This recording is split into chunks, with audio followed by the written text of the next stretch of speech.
Hey friends, how you doing? Marty Worm is back on the prowl.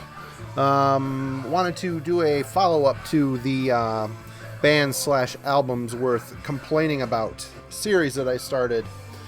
And as I went through my CD case, trying to think of bands, albums that bugged the crap out of me because they were overrated. I think I hit a lot of my main beefs in the first installment, but I've got a stack of stuff here that I want to talk about.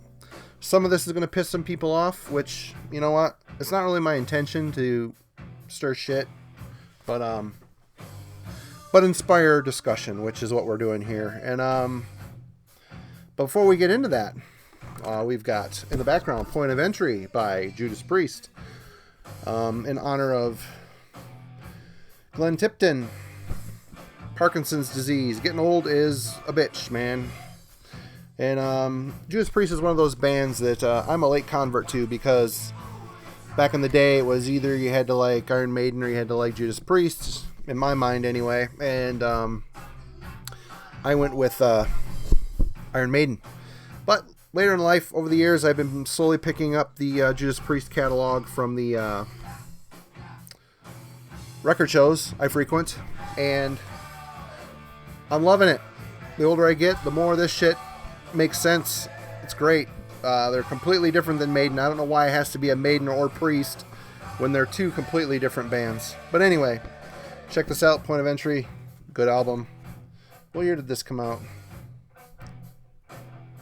81. Long time ago. Anyway, let's get to this stack. Again, I'm not trying to, start shit here, but all these albums, some of them I like, which is even stranger situation to be in when trying to call something overrated. But there's no doubt that all this stuff was overrated, and again, this is just my opinion. I hope my opinions don't cripple your metal fortitude and make you want to fight me. But if that happens, then bring it. Anyway, I'm just kidding. First up, let's start with a big band that everybody loves and I love, and that's what made this album even harder to take at the time when it came out. But I worked through it and found songs on it that I did enjoy. That album being Dark Throne's Fuck Off and Die. Definitely, The Cult is Alive was an obvious style change. It was the last album where they had some sort of a black metal presence.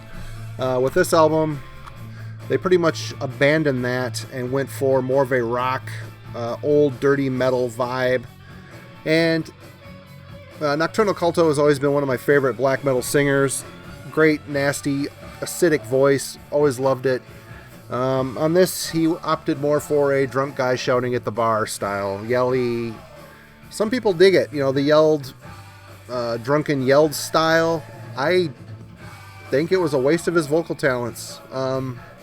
Fenris, I think, shined on this material. More of his triumphant, clean sung, maybe new wave of British heavy metal influence style. I don't know, but, songs,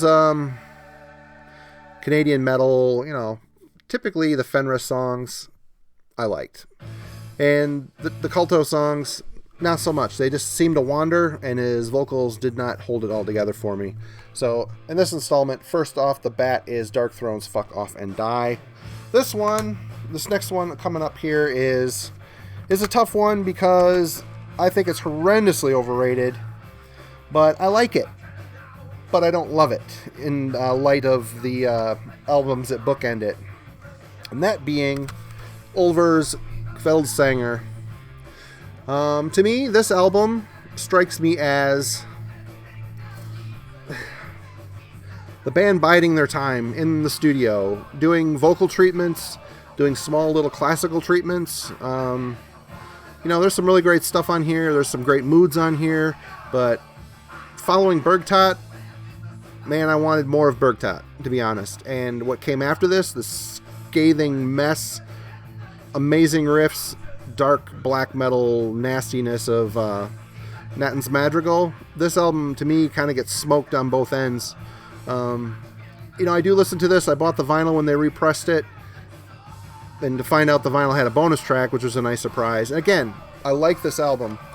It just seems kind of like thrown together for the sake of going in the studio, appeasing a record label timeline, perhaps. I don't know. But, it's good. And then the trilogy, people certainly praise this album to no end, which I get. But yeah, of the trilogy, this is my least favorite. Next up, I don't know how many people can argue with me on this, but Striborg.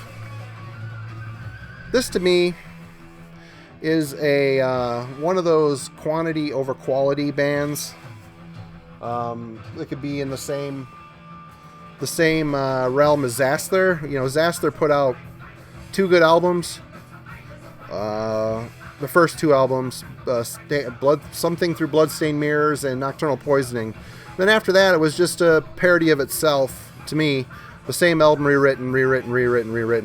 Striborg falls into that realm, and except it's just weird. The guy, his songwriting is a little wonky, strange, backwards, and he could have done probably 3 albums, and that's all the world really needed, but he kept on going.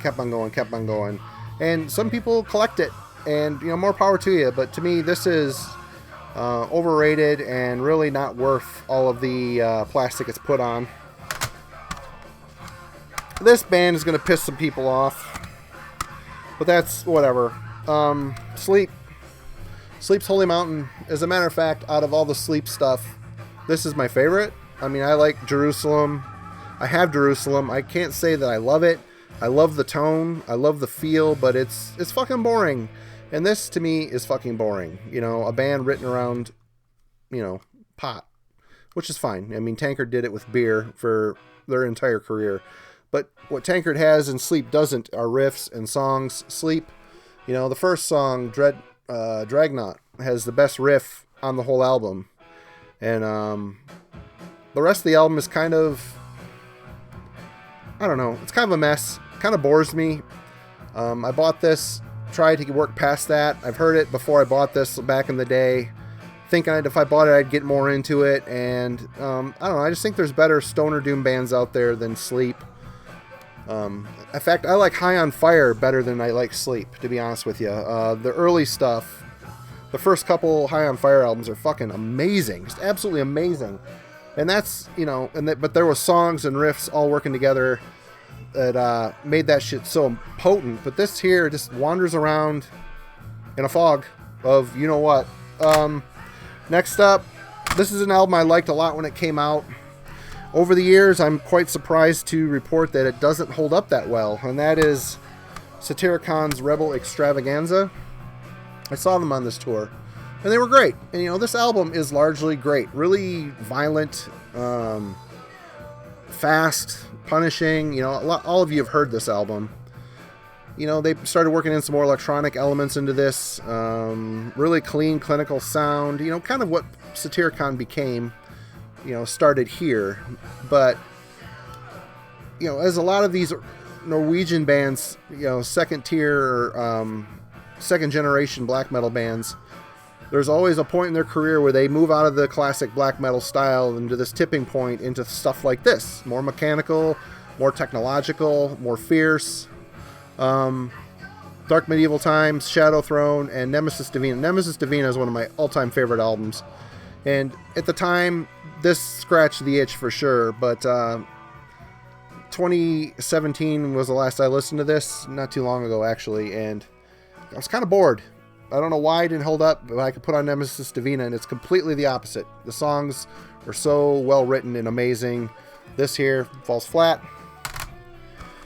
Some people may agree with me on this one, I don't know, but Megadeth, So Far So Good, So What? I remember when this album came out, people were ranting and raving on how Megadeth were the best band, crushing Metallica.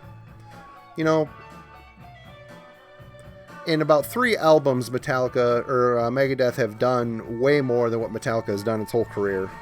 Dave Mustaine's just a better musician, a better songwriter. This, to me, is a drug-addled shit stain, to put it bluntly. In My Darkest Hour, yeah, it's a good song. But Anarchy in the UK, did we need that? No. Mary Jane, I don't know. This album to me is a transitional album, but it amazes me what came after it. Rust in Peace, another one of my all-time favorite albums.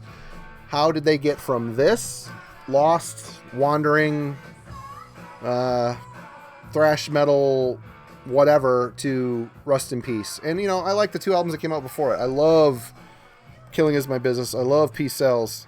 This album just was tired. I mean, they sounded burned out on this, and they were. But yeah, overrated.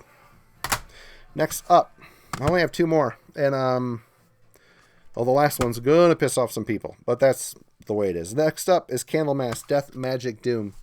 When this album came out, I liked King of the Grey Islands. I liked Robert Lowe on that album. Apparently, someone else wrote the vocal harmonies for him because that was a great album. His voice is fantastic. I'm not going to take that away from the guy. He's got a great voice. And on King of the Grey Islands, he sang his nuts off on that album. And so yeah, I anxiously awaited Death Magic Doom. Picked this up, read a bunch of reviews. Reviewers saying how great it was. Candlemas, truest form, blah, blah, blah. This album sucks. Completely sucks. And it's all basically down to Robert Lowe. He follows the riffs verbatim with his voice. The choruses are basically the names of the songs over and over. There is a lifeless, zero vision vocally on this. He might be singing in pitch, he might be singing well, but what he's singing is boring, tired, and uninteresting. So, you know, people that got into Candlemas on this album, man, I'm really sorry. You really need to do some investigating elsewhere because this is a stinker. And the Lucifer Rising EP that came out with it, wow, that one's terrible too. But this one, oh boy. I'm going to duck the shoes and the garbage that's going to be hurled at me for saying this, but Agalloch, Marrow of the Spirit. God. You know, I know a couple of the guys in this band, and I like them. They're great people. Super nice guys. And I like their first three albums so much. Pale Folklore, Mantle, and Ashes Against the Grain.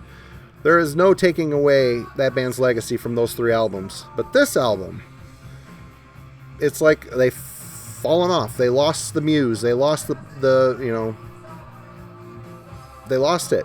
And the production is wonky. It's a Billy Anderson production, isn't it?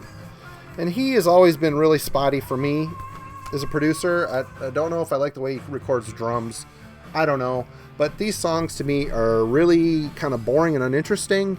And it was like they brought in a lot of outside musicians, you know, for like violin or cello or whatever the instruments are on this album to try to make the album more interesting. But to me, this album falls flat in every aspect, and even the album afterwards. In fact, I don't even own that one. I don't even remember the name of it. It's like, you know, it's like they lost what they were. And they were just trying to keep the machine rolling with these last two albums. The Mantle, to me, I understand why people like it. But do you like it because the songs are really good, or do you like it because of what the band did beforehand? Do you like them because of what they are, or what they were supposed to be, or what they became? That's the big question. But anyway, that's it for this installment. And I hope I can keep this going. It's been kind of nice to get a lot of comments and discussion opened up. Basically, the last one kind of de-evolved into people telling me I was an idiot because I didn't like Massacre.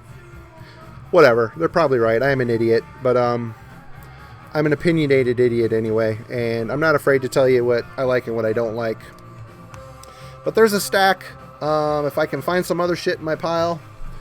Oh, actually, there's one more band that I want to bring to the table. I don't have any because I used to have it, but I got rid of it. It was Revenge. You know, I don't understand the YouTube internet community's obsession with Revenge. Yeah, it's good. You know, it's noisy, chaotic war metal. It completely emulates a genre, but they're not doing anything that Blasphemy hadn't already done. and countless other bands hadn't already done before them. Again, is it one of those things where you actually really like what they're doing, or do you like the packaging? Do you like the collector aspect of all the different variants of all the different records? I don't know. I listened to it, and to me, I could not in good faith invest a lot of money in a pressing of something that brings nothing to the table other than, you know, just constant attack. You know, I've got walls of shit that do that. Some do it better, some do it worse. But Revenge, another one that's overrated in my book anyway. But anyway, that's it. Send your hate mail letters to... I'm not going to give you my address.